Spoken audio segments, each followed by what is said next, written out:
Assalamualaikum warahmatullahi wabarakatuh. Halo teman-teman. Kami dari kelompok 11 akan menjelaskan salah satu materi dari mata kuliah Etika Profesi, yaitu mengenai organisasi profesi BK. Sebelum lanjut ke materi, yuk kita kenalan dulu dengan anggota kelompok 11. Kelompok 11 terdiri dari 3 anggota. Yang pertama ada Zahratul Musyarrafah dengan NIM 2285230002. Yang kedua ada Angelina Febrianti dengan NIM 2285230036.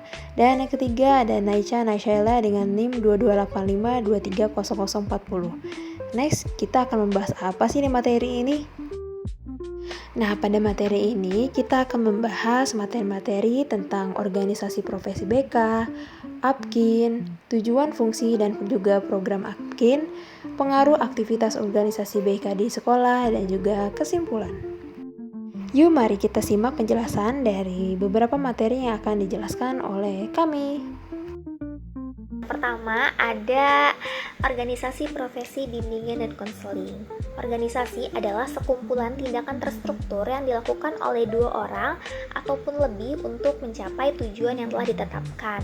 Sedangkan organisasi profesi adalah kelompok masyarakat yang mendukung karir tertentu yang membutuhkan pengetahuan khusus. Jadi dapat disimpulkan bahwa organisasi profesi adalah kelompok sosial yang memenuhi semua persyaratan yang sejalan dengan profesi yang bersangkutan. Menurut Prayitno, pada tahun 2004, tujuan asosiasi profesi ini tuh dirumuskan ke dalam Tridharma organisasi profesi yang terdiri dari 3 komponen. Yang pertama ada pengembangan ilmu, lalu yang kedua ada pengembangan layanan, dan yang ketiga adalah penegakan kode etik profesional. Ketiga tanggung jawab yang diberikan kepada organisasi profesi bimbingan dan konseling sudah seharusnya dilaksanakan oleh organisasi tersebut, dan salah satu perwujudannya adalah dengan ikut terlibat dalam program akreditasi institusi pendidikan konselor, lalu juga sertifikasi dan juga lisensi. Ya, selanjutnya itu adalah Asosiasi Bimbingan dan Konseling Indonesia atau dikenal dengan singkatan APKIN. Ini adalah organisasi profesi yang kini menaungi profesi bimbingan dan konseling di Indonesia.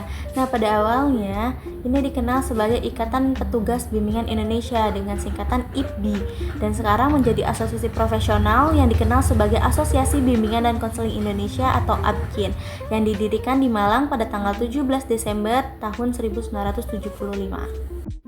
Nah, pada saat itu, selain konselor dengan latar belakang yang beragam, IPBI ini juga menghimpun para konselor yang telah menyelesaikan program sarjana muda dan sarjana yang bekerja di sekolah-sekolah, serta pendidik konselor yang mengabdi di LPTK. Nah, saat ini APKIN lah yang menyatukan para profesional dengan latar belakang dan bidang keahlian yang lebih luas daripada IPBI, seperti pendidik bimbingan dan konseling, pendidik konselor, guru BK di sekolah, konselor di dunia usaha, dan juga para profesional yang memang bekerja di divisi-divisi yang berkaitan.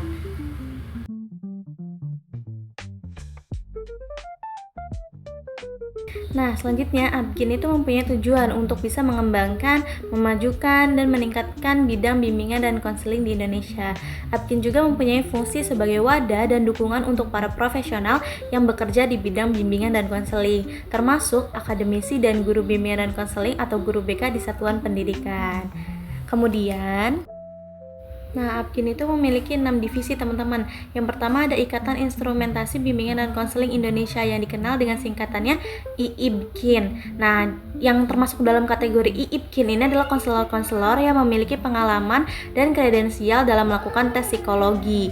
Kemudian yang kedua yaitu ada IBKS. Ini adalah singkatan dari Ikatan Bimbingan dan Konseling Sekolah. Nah, di dalamnya itu ada guru-guru di bagian ini memberikan layanan bimbingan dan konseling kepada siswa di sekolah dasar, sekolah menengah pertama, sekolah menengah atas, dan juga sekolah kejuruan. Yang ketiga ada Ikatan Konselor Indonesia yang dikenal dengan sebutan IKI. Nah, di sini adalah alumni program pendidikan konselor atau PPK yang merupakan bagian dari divisi IKI. Nah, selanjutnya ada Asosiasi Konselor Industri dan Organisasi yang disebut sebagai IKO. Di dalam ini ada konselor yang dipekerjakan oleh kelompok-kelompok layanan sosial dan industri yang membentuk bagian ini. Yang selanjutnya ada Ikatan Pendidikan dan Supervisi Konselor yang dikenal dengan singkatan IPSIKON, di mana konselor pendidik ini merupakan bagian dari bagian IPSIKON gitu. Kemudian Asosiasi Bimbingan dan Konseling Perguruan Tinggi, yaitu adalah IPKOPTI. Di dalam ini adalah konselor di sektor yang dipekerjakan oleh universitas. Nah, selanjutnya ada manajemen APKIN yang diorganisir ke dalam wilayah kerja yang terdiri dari beberapa berikut ini gitu untuk bisa membantu koordinasi. Yang pertama ada induk organisasi APKIN di tingkat nasional yang disebut PB APKIN, yaitu pengurus besar APKIN. Nah, Kongres APKIN memilih dan menentukan masa jabatan ketua dan anggota PB APKIN yang menjabat selama 4 tahun. Yang kedua ada kepengurusan APKIN provinsi yang disebut PD APKIN atau pengurus daerah APKIN. Melalui konferda atau konferensi daerah APKIN, ketua dan anggota PD APKIN ini dipilih dan diangkat untuk masa jabatan selama 4 tahun. Kemudian yang ketiga yaitu ada administrasi APKIN di tingkat kota atau kabupaten yang ditangani oleh PC APKIN, pengurus cabang APKIN di seluruh wilayah kabupaten. Masa jabatannya selama 4 tahun diberikan kepada ketua dan anggota PC APKIN yang dipilih oleh konfercap atau konferensi cabang APKIN tersebut. Nah, Asosiasi Profesi Bimbingan dan Konseling juga bertujuan untuk bisa memenuhi visinya dengan ada beberapa misi. Yang pertama itu ada meningkatkan pengembangan profesi bimbingan dan konseling, kemudian juga ada meningkatkan proses dan hasil dari praktik bimbingan dan konseling, kemudian ada meningkatkan kesejahteraan konselor, ada juga memberikan perlindungan hukum kepada para konselornya agar mereka dapat menjalankan tugas mereka sebagai profesional, kemudian juga menawarkan bantuan kepada komunitas profesional di bidang bimbingan dan konseling, lalu juga memperkuat basis keilmuannya dan teknologi dalam bidang konseling yang merupakan salah satu tugas organisasi profesi dalam hal ini yaitu APKIN, dan ada juga menetapkan tolak ukur untuk bidang konseling. Kemudian, selanjutnya ada bekerja sama dengan lembaga pendidikan konselor untuk melatih para konselor, kemudian ada konseling sebagai sebuah panggilan, kemudian ada mengkoordinasikan dan melaksanakan upaya untuk mensertifikasi para praktisi dan organisasi konseling sebagai penciptanya, kemudian juga mengawasi penyediaan layanan konseling oleh organisasi dan individu, kemudian melakukan advokasi bagi anggota profesi dan mereka yang menerima layanan profesional dari profesi konseling, kemudian memfasilitasi kolaborasi dengan asosiasi profesional yang berpikiran sama lintas batas, kemudian ada mengembangkan kemitraan dengan sektor publik, profesi lain, dan juga masyarakat. Dan yang terakhir ada berfungsi sebagai saluran untuk bisa pertukaran konselor-konselor dan tempat penyimpanan pengetahuan mengenai evolusi bimbingan dan konseling. Nah, selanjutnya adalah program APKIN secara umum. Jadi ada beberapa program yang dilakukan oleh APKIN. Yang pertama yaitu ada peningkatan karir dan kemampuan profesional anggota APKIN melalui kegiatan-kegiatan profesional dan juga ilmiah seperti pelatihan, seminar, dan lokakarya. Kemudian yang kedua ada pelaksanaan hak dan kewajiban anggota APKIN yang lebih baik. Yang ketiga ada penegakan yang lebih baik atas hak dan kewajiban pengguna jasa profesional. Kemudian yang keempat ada terlibat dalam pengambilan keputusan yang berkaitan dengan profesionalisasi bimbingan dan konseling seperti undang-undang, kurikulum, dan penetapan standar pendidikan serta pelatihan prajabatan dalam jabatan untuk profesi bimbingan dan konseling. Selanjutnya yang kelima yaitu ada pendidikan serta pelatihan, seminar dan konvensi keilmuan, konferensi dan berbagai aktivitas lainnya dalam upaya untuk meningkatkan pengetahuan dan keterampilan para anggotanya dalam bidang bimbingan dan konseling pastinya. Kemudian yang keenam ada melalui divisi-divisi dalam organisasi ini yaitu APKIN, terdapat keilmuan yang ada telah berkiprah dalam berbagai bentuk respon dan pendampingan terhadap penyintas bencana alam yang terjadi di Indonesia. Dan yang terakhir yang ketujuh yaitu APKIN juga melakukan kegiatan mediasi dan advokasi profesi terhadap beberapa persoalan bimbingan dan konseling sekolah yang berkaitan dengan hukum. Tujuan utamanya adalah untuk memberikan jaminan perlindungan baik bagi guru bimbingan dan konseling atau konselor maupun konseli yang sedang dilayaninya. Ya, selanjutnya itu adalah IMAPKIN. Ini juga menjadi salah satu organisasi yang menaungi mahasiswanya gitu, mahasiswa bimbingan dan konseling. Jadi IMAPKIN ini singkat kepanjangannya adalah Ikatan Mahasiswa Bimbingan dan Konseling Indonesia, yang merupakan satu-satunya organisasi mahasiswa bimbingan dan konseling di Indonesia yang terdaftar resmi di Dikti. Nah, IMAPKIN ini adalah organisasi yang terbentuk secara resmi melalui Kongres 1 IMAPKIN pada tanggal 9 Desember tahun 2007 di Jakarta. Jadi organisasi ini beranggotakan mahasiswa yang jurusannya bimbingan dan konseling dan tercatat sebagai mahasiswa aktif di seluruh perguruan tinggi di Indonesia. Nah, IMAPKIN ini juga memiliki tujuan pastinya ya. Yang pertama itu ada menciptakan komunikasi dan koordinasi antar mahasiswa bimbingan dan konseling di seluruh Indonesia. Jadi IMAPKIN ini tujuannya untuk menciptakan komunikasi karena menyatukan mahasiswa bimbingan dan konseling di seluruh Indonesia. Nah, yang kedua ada membangun dan menumbuhkan keeksisan IMAPKIN sebagai lembaga yang aspiratif, dinamis, dan proaktif. Jadi dengan adanya IMAPKIN ini jadi lebih menambah keeksisan gitu ya, keeksisan mahasiswa jurusan bimbingan dan konseling gitu. Kemudian yang ketiga yaitu ada berupaya mensukseskan pembangunan nasional terkhususnya bidang profesi bimbingan dan konseling. Pastinya ya tujuannya adalah untuk pembangunan nasional yang terkhusus pada profesi bimbingan dan konseling. Nah, kemudian IMAPKIN juga pastinya memiliki sifat dan fungsinya gitu ya sebagai organisasi.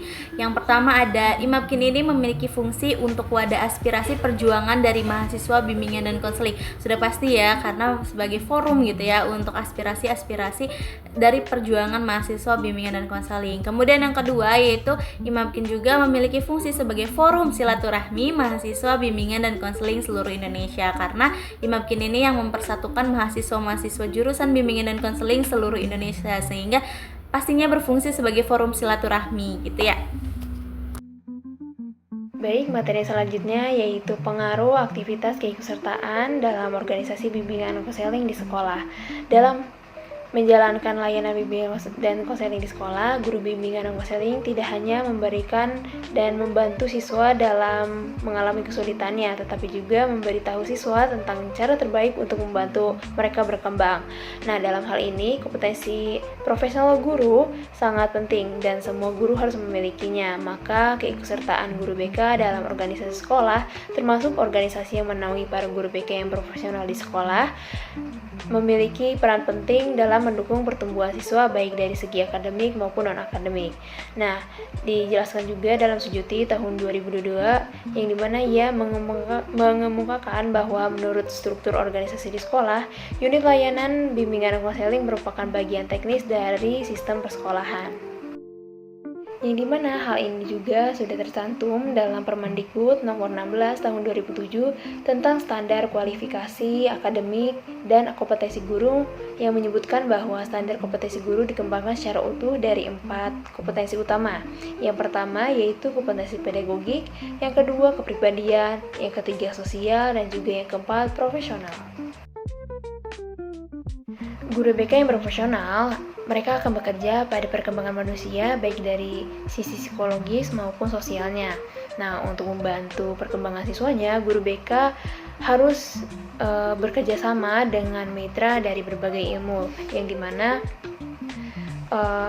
mitra yang dimaksud di sini adalah komunitas belajar guru, yaitu adalah sekelompok guru yang memiliki semangat dan kepedulian yang sama terhadap transformasi belajar. Nah, dijelaskan juga dalam Isari dalam awal ya dan kawan-kawan tahun 2022 yang dimana layanan konseling tidak dapat berjalan maksimal jika konselor sekolah kurang memiliki kompetensi kolaborasi yang baik. Sehingga dalam hal ini, guru BK perlu mengikuti organisasi untuk menaungi serta memberikan pengetahuan yang luas lagi dari berbagai perspektif guru BK lainnya. Maka dari itu, organisasi sekolah yang bisa diikuti oleh guru BK di sekolah adalah Musyawarah Guru Bimbingan dan Konseling atau MGBK. Nah, dengan adanya MGBK ini dimaksudkan untuk membantu guru bimbingan konseling yang ada di sekolah binaan untuk meningkatkan kemampuan profesional mereka dalam menyusun program pelaksanaan layanan bimbingan konseling. Nah, hal ini juga sesuai dengan peraturan pemerintah nomor 74 tahun 2008 tentang guru, di mana pasal 54 ayat 8 butir D dinyatakan bahwa guru yang diangkat dalam jabatan pengawas satuan pendidikan bertanggung jawab untuk membimbing dan melakukan pelatihan profesional guru serta melakukan pengawasan.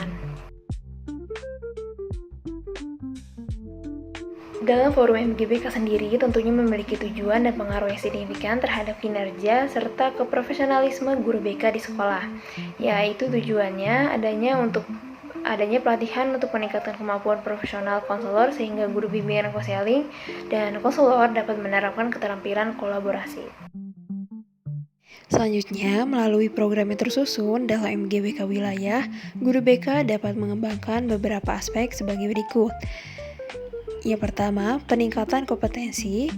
Yang kedua, relasi profesional. Yang ketiga, pengembangan diri. Dan yang keempat, inspirasi dan motivasi.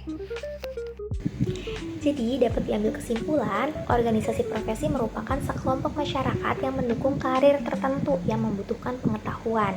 Dan tujuan dari organisasi profesi ini tuh terkait dengan keahlian mereka yang sejalan dengan sifat organisasi itu sendiri. Dan terdapat beberapa macam organisasi bimbingan dan konseling. Ada ABKIN, lalu ada IMABKIN, dan juga ada MGBK. Dan organisasi tersebut merupakan wadah ataupun sebagai dukungan untuk individu yang bekerja di bidang tersebut. Sekian penjelasan dari materi yang kami bawakan. Terima kasih teman-teman yang sudah menonton video ini. Wassalamualaikum warahmatullahi wabarakatuh.